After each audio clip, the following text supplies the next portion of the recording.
Bienvenue dans cette nouvelle vidéo consacrée à la présentation des organes. Aujourd'hui, nous allons parler du pancréas. Le pancréas est une glande exocrine et endocrine située dans la partie postérieure de l'abdomen, en arrière de l'estomac. Il s'étend de la rate au duodénum pour former le cadre duodéno-pancréatique. C'est une glande exocrine de par sa sécrétion de liquide pancréatique dans le duodénum et endocrine par sa sécrétion d'hormones dans le sang. Le pancréas est constitué de 4 parties.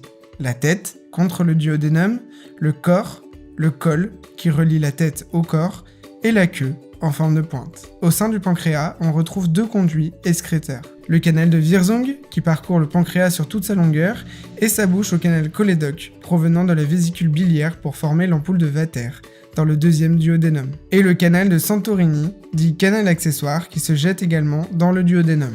Intéressons-nous dans un premier temps à la fonction exocrine du pancréas. Les cellules acineuses vont produire ce qu'on appelle le suc pancréatique, composé d'électrolytes et d'enzymes pancréatiques, lipase, amylase, trypsine et chymotrypsine. Ce suc pancréatique va ensuite être déversé dans le duodénum. C'est un élément indispensable pour la digestion et l'absorption des aliments. De pH basique, il va venir tamponner l'acidité du suc gastrique.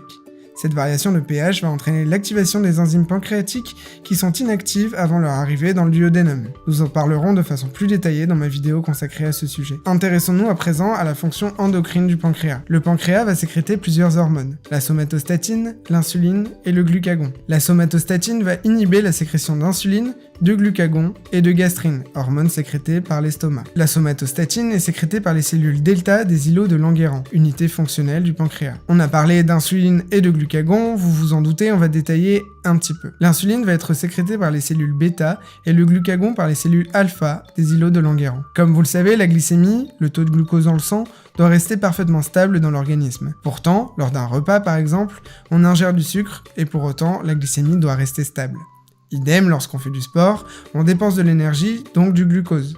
Pourtant, la glycémie ne doit pas diminuer, sinon c'est le coma. C'est là qu'intervient le pancréas. Lorsque la glycémie augmente, le pancréas va sécréter de l'insuline, hormone hypoglycémiante. L'insuline va déclencher la glycogénogénèse, formation de glycogène à partir de glucose, pour le stocker dans le foie, les muscles et le tissu adipeux. Ce phénomène va diminuer la quantité de glucose circulant, et donc la glycémie. A l'inverse, lors d'un effort ou d'un jeûne, pour prévenir l'hypoglycémie, le pancréas va sécréter le glucagon qui va stimuler la glycogénolyse et ainsi transformer du glycogène en glucose dans le sang. Voilà, j'ai fait le tour de cet organe qui a un rôle majeur dans la digestion et dans la régulation de la glycémie. Je vous dis à la prochaine pour une nouvelle présentation d'organes.